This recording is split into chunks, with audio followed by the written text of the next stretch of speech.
Vascão da Gama. Algumas informações pontuais, até porque também vocês não querem um noticiário árduo, porque o Vasco hoje tá voltando da folga, né? Essa é a grande verdade, o Vasco. Enfim, e aí, cara, o detalhe é o seguinte, a gente tá no dia 20 de fevereiro, é início do ano, o ano começou agora, depois do carnaval, mas a temporada já começou há mais de um mês, os times já fizeram 8 jogos oficiais. É a primeira semana livre que o Vasco tem nesse início de temporada, depois de 8 jogos em um mês, praticamente. E aí, informações pontuais do Vasco mais importantes, tá? O Verratti renovou, o Vasco comunicou isso, ali por volta do meio-dia, até dezembro de 2025, com possibilidade de renovação automática do Verratti. Fez 2 gols, né? O gol foi creditado pro Verratti. Foi. Na minha opinião, o gol é contra do Gatito, mas é porque eu sou um chato, né? A verdade mas é essa. Verdade. É difícil dar gol contra no futebol. Mas a bola não entraria se não tocasse no Gatito. Desde pelo menos a Copa de 2006, que gol contra não existe mais no futebol, é raro. Mas ele agora tá com 12 gols em 28 jogos. Pois é, só mais um golzinho aí pro Pablo Verratti.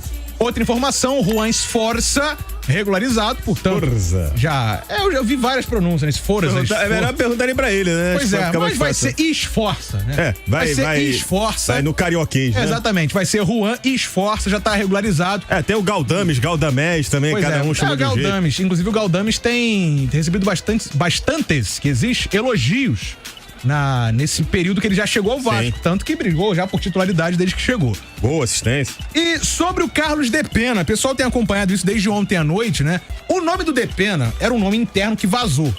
Então, assim, nem proposta tinha sido feita ainda pelo Depena, mas é um nome que agrada. A gente lembra que há 2 anos, o Vasco quase trouxe o Depena por 2 vezes. Antes da SAF. Pois é, antes da SAF, no início do ano e na metade do ano, na Série B. Acabou que ele negociou e assinou com o Internacional. Mas ele interessa ao Vasco mais uma vez. O jogador de frente é um atacante e o Vasco procura justamente atacante no mercado nesse momento. Pode ser aí o nome. A gente ficou até aguardando hoje, até correndo atrás de informações sobre um possível acordo já previamente, mas isso ainda não foi feito, nenhuma proposta, mas o Vasco, de fato, se interessando pelo Carlos Depena. O negócio é o seguinte, Vitor, o Vasco, assim como as outras equipes que começam a temporada essa semana, o Vasco vai ter ainda mais algumas semanas até a Copa do Brasil, alguns dias, na verdade, até a Copa do Brasil começa na próxima terça-feira, também, digamos assim, numa pré-temporada. Sim. Porque o primeiro jogo importante é na terça-feira contra o Marcílio Dias, só na semana que vem. Tem que classificar também no Carioca. O Vasco teve uma diferença. O Vasco já teve um jogo importante, que foi esse clássico contra o Botafogo. É verdade. E foi um mata-mata pra definir quem entraria no G4. Encheu o Vasco de moral. Encheu de moral, mostrou que o time tá sólido e aumentou a procura por um segundo atacante. E hoje, claramente, é a única posição do time titular que deixa a desejar. A posição mais carente do elenco do Vasco hoje, do time titular, melhor dizendo, é a de um segundo atacante. O Vasco não usa pontas. O pessoal tá falando, precisa de um ponto direito e um ponto esquerda. Tudo bem, mas o esquema tático do Ramon Dias hoje, ele não tem pontas. Ele não gosta de ponta, tem gente que gosta. Depende do jogo. Você falou do Tite, por exemplo. Depende do jogo. Tem momentos que você precisa de um ponta. É verdade? Tem momentos que você precisa de mais gente enfiada ali no ataque. Vareia, né? Vareia. O Ramon Dias, nesse esquema que ele achou pra liberar o Piton, o Paulo Henrique, e deixar o Payet soltinho. Liberar o Piton, né? E deixar o Payet soltinho, esse esquema não tem pontas, são 2 atacantes de referência. O David não é um centroavante, mas ele tá jogando lá de atacante de referência ao lado do Verratti. E claramente ele destoa do time, né? É um jogador que tem algumas dificuldades pra se adaptar a esse esquema tático.